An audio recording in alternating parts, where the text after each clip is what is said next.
So ఏంటి ముప్పాల సుబ్బారావు గారి వెంకటేష్ నాయుడు వ్యవహార ఇది నిన్నటి నుంచి కూడా డబ్బులు లెక్క పెట్టడం వీడియోలు ఏంటి మరి రకరకాల వివిధ పార్టీల నాయకులతోటి కలిసి ఎప్పుడో టీఆర్ఎస్ అధికారంలో రాకముందు నుంచి కూడా మరి ఉన్నటువంటి వారితో దిగినటువంటి ఫోటోలు ఇదంతా ఒక ప్లాన్డా లేకపోతే ఎవరు ఈ వ్యక్తి ఎవరు?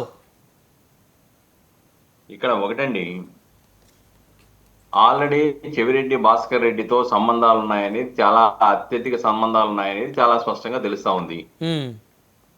సరే, ఆయన మొత్తానికి ఏదో విధంగా ఈ అక్రమ మద్యం వ్యాపారాలని లాగినట్టుగా విచారణ స్పష్టమైంది. అందుకే ఎక్యూజ్డ్ నెంబర్ 38 కింద ఈయన్ని ఆల్రెడీ ఛార్జ్ షీట్ లో మద్యం కుంభకోణం కేసులో ముద్దాయిగా పెట్టారు. అంతేండి, ఇప్పుడు మనం చూస్తున్న వీడియో ఏదైతే ఉందో లెక్కలు చేస్తుంది, అది స్ట్రిక్టో లేకపోతే ఇంకొకరి దగ్గర తీసుకున్న వీడియో కాదు. అది ఎవరైతే వెంకటేష్ నాయుడు యొక్క సెల్ ఫోన్ ని దాంట్లో ఉన్నటువంటి ఎవిడెన్స్ ని రిట్రైవ్ చేయించి దాని ద్వారా వెలుగు చూసినటువంటి దాంట్లో ఉన్న వీడియోని మాత్రమే సిట్ వాళ్ళు ఈరోజు బయట పెట్టారు. అంటే వెంకటేష్ నాయుడు గారి సెల్ ఫోన్ లో ఉన్నటువంటి సాక్ష్యం ఇది, దాంట్లో రిట్రైవ్ చేయబడినటువంటి సాక్ష్యం ఇది. కాబట్టి ఇది కాదు, ఇది లేకుంటే ప్రతి అధికార పార్టీ వాళ్ళు పెట్టారు అనే వాదనకి పస ఉండదు. అసలు వాళ్ళు కూడా ఈ సొమ్ము ఎక్కడితో ఎక్కడా చెప్పట్లేదు.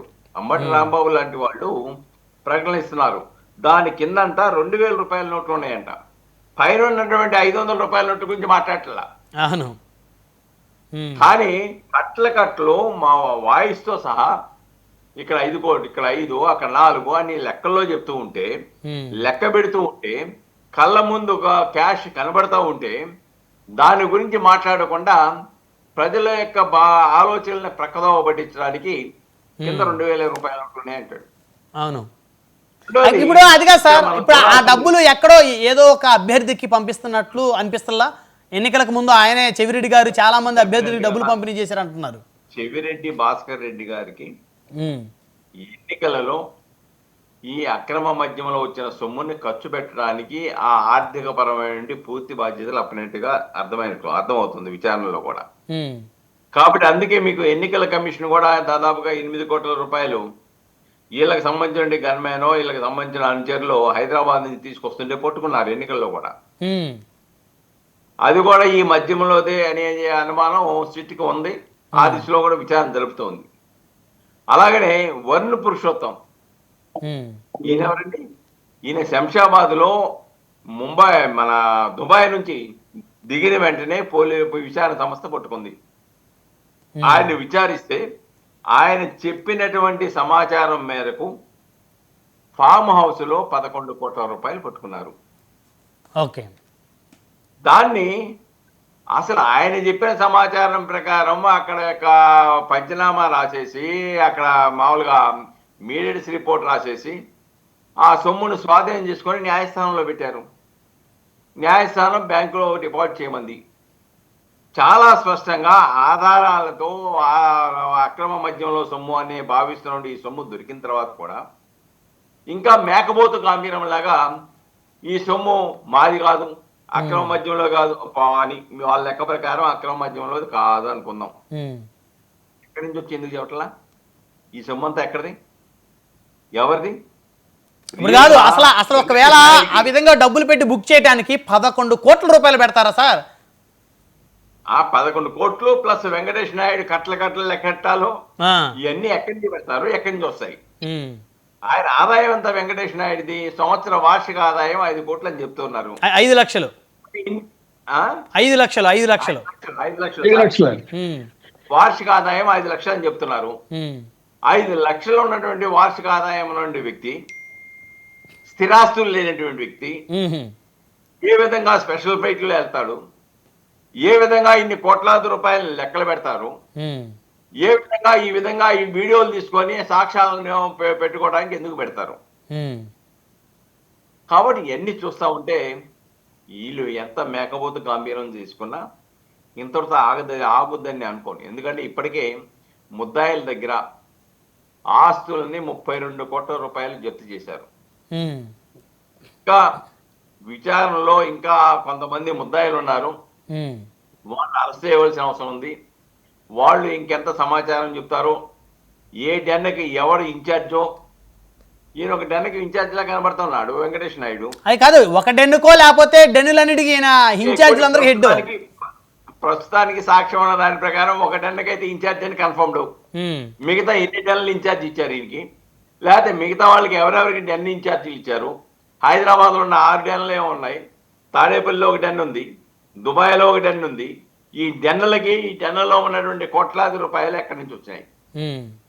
దేనికి సంబంధించి సొమ్ము? ఎవరు ఇన్ఛార్జిగా నియమించారు? కెసిరెడ్డికి సంబంధించిన వాళ్ళు ఎంతమంది ఉన్నారు? అలానే చెవిరెడ్డి భాస్కర్ రెడ్డికి సంబంధించిన వాళ్ళు ఎంతమంది ఉన్నారు? మిథున్ రెడ్డి పెట్టిన వాళ్ళు ఎంతమంది ఉన్నారు? లేదంటే కృష్ణమోహన్ రెడ్డి, ధనంజయ రెడ్డి, లేకుంటే బాలాజీ గోవిందప్ప, వీళ్ళు ఎంతమందిని పెట్టారు? ఇదంతా రింగ్లీడర్ గా చేసి అంతిమ లబ్ధిదారుడు ఎవరు? ఇవన్నీ కూడా త్వరలో తేలబోతూ ఉన్నాయి. ఇప్పటి వరకు సిట్ ఎవరిని కూడా ఆధారాలు లేకుండా అవును ఎవరిని ఇప్పటి వరకు అరెస్ట్ చేయాల. ప్రాథమిక సాక్ష్యాధారాలు లభించడమే కాదు, ఇంకా కూడా నా ఉద్దేశం సిట్ నిర్లక్ష్యం వహించేది నా అభిప్రాయం. ఎందుకంటే ఎట్లా సామాన్యుడు, దళితుడు, పేదవాడు, ఆదివాసీ కనుక ఒక నేరం చేస్తే వెంటనే అరెస్ట్ చేస్తారు. అవును, కానీ వీళ్ళకి ముద్దాయిల హక్కులు మీరు కాపాడుకోండి అని చెప్పేసి కింద కోర్టు నుంచి సుప్రీంకోర్టు వరకు వెళ్లే వరకు మీరు చట్టబద్ధమైన రెవెన్యూలు పొందండి అని చెప్పేసి అవకాశాలు ఇచ్చారు. చివరికి సుప్రీంకోర్టు కూడా నో, ఈ ఆర్థిక నేరాల్లో బెయిల్ ఇవ్వడం సాధ్యం కాదు, మీరు కింద కోర్టులో సరెండర్ అవ్వాలని చెప్పిన తర్వాత ఇక తప్పనిసరి పరిస్థితుల్లో మరో మార్గం లేక సిట్ ముందు సరెండర్ అయ్యారనే విషయాన్ని ఇక్కడ మనం గమనించాలి. అంటే చట్టబద్ధమైనటువంటి అన్ని అవకాశాలు, వాళ్ళకు కావాల్సిన రెమెడీలు, నిందితులు పొందవలసిన రెమెడీలు చట్ట ప్రకారంగా ఉన్నాయని కూడా అనుభవించేసిన తర్వాత ఇంకా గత్యంతరం లేక న్యాయస్థానం కూడా ఎన్ని చూసిన తర్వాత ఇన్ని కోట్ల రూపాయలు ప్రజాసొమ్ము దుర్వినియోగం అవుతుంది, ఇది ఆర్థిక ఉగ్రవాదాన్ని ప్రోత్సహించడం అవుతుందని భావించి అవును దాన్ని బెయిల్ ఇవ్వాల, సరెండర్ జైల్లో ఉన్నారు. కాబట్టి ప్రాథమిక సాక్ష్యాధారాలు లభించకుండా హైకోర్టు, సుప్రీంకోర్టు లాంటి ఉన్నత న్యాయస్థానాలు బెయిల్ను తిరస్కరించడం అనేది సాధ్యమైన అంశం కాదు. అంటే ప్రాథమిక సాక్ష్యాధారాలు ఉన్నాయని చాలా స్పష్టంగా అర్థమవుతోంది. కాబట్టి ఇప్పుడు ఏంటంటే అంతిమ లబ్ధిదారుల వరకు అన్ని కూడా అంతిమ లబ్ధిదారు దగ్గరికి వెళ్తా ఉన్నాయి. కానీ ఇంకెన్ని రోజులు పడుతుంది సార్ అంతిమ లబ్ధిదారుడు ఎవరో తేల్చి అతను అరెస్ట్ చేయడానికి? ఇక్కడ ఒకటండి, ఆల్రెడీ రోజుకు ఒక కొత్త అంశం వెలుగు చూస్తా ఉంది. ఇప్పుడు వెంకటేష్ నాయుడిది సంబంధించిన అంశం కానీ, లేదంటే వరుణ్ పురుషోత్తంని దుబాయ్ నుంచి రాగానే అరెస్ట్ చేసిన తర్వాత 11 కోట్లు కానీ, ఇంకా దుబాయ్ నుంచి రావాల్సిన వాళ్ళు ఉన్నారు. వీళ్ళ ఎంత వస్తుందో చెప్పలేము. ఇక్కడైతే ఒకటి వాస్తవం, అంతిమ లబ్ధిదారుడు చెప్పకనే విచారణ సంస్థలు చెప్పినాయి. ఎందుకంటే అంతకు ముందు ఇచ్చిన ముద్దాయిలకు ఇచ్చిన రిమాండ్ రిపోర్ట్లో కూడా హై ప్రొఫైల్ పొలిటికల్ ఎగ్జిక్యూటివ్ గత గవర్నమెంట్ లో ఉన్న వాళ్ళు దీంట్లో ఉన్నారు అని చెప్పింది. రెండోది, ఎన్నికల్లో ఖర్చు పెట్టారని చెప్తోంది. వాళ్ళు ఏమంటున్నారంటే ఒక కొత్త వాదన తీసుకొస్తున్నారు. Election commission free and fair elections జరిగాయని చెప్పేసి ప్రకటించింది, కానీ సిట్టు మట్టుకి ఈ లేదు ఇంత సొమ్ముని ఎన్నికల్లో ఖర్చు పెట్టారంటుంది, ఎవరిది నమ్మాలి అని చెప్పేసి అని. అంటే పాపం అమాయకంగా వాళ్ళు ప్రజల దగ్గర అసలు నువ్వు ఎన్నికల కమిషన్ కూడా మోసం చేయగలవండి సాహసవంతులు అని చెప్పేసి నువ్వు చెప్తుంది సిట్టు. అంతే కదా సార్? అవును.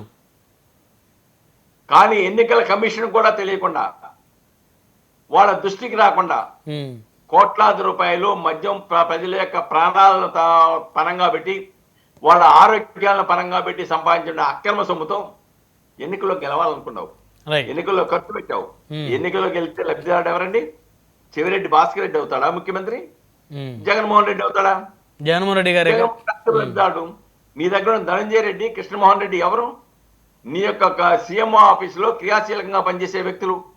నీ అనుమతి లేక బయటకు వస్తారా? మిథున్ రెడ్డి నీ అతి మిత్రుడు బయటకు వస్తాడా? బాలాజీ గోవిందప్ప నీ ఆర్థిక వ్యవహారాలు చూసే వ్యక్తి బయటకు వస్తారా మీ అనుమతి లేకుండా? కాబట్టి ఎన్ని దారులన్నీ కూడా తాడేపల్లి ప్యాలెస్ కి అంతిమ కేంద్రంగా కనబడతా ఉన్నాయి.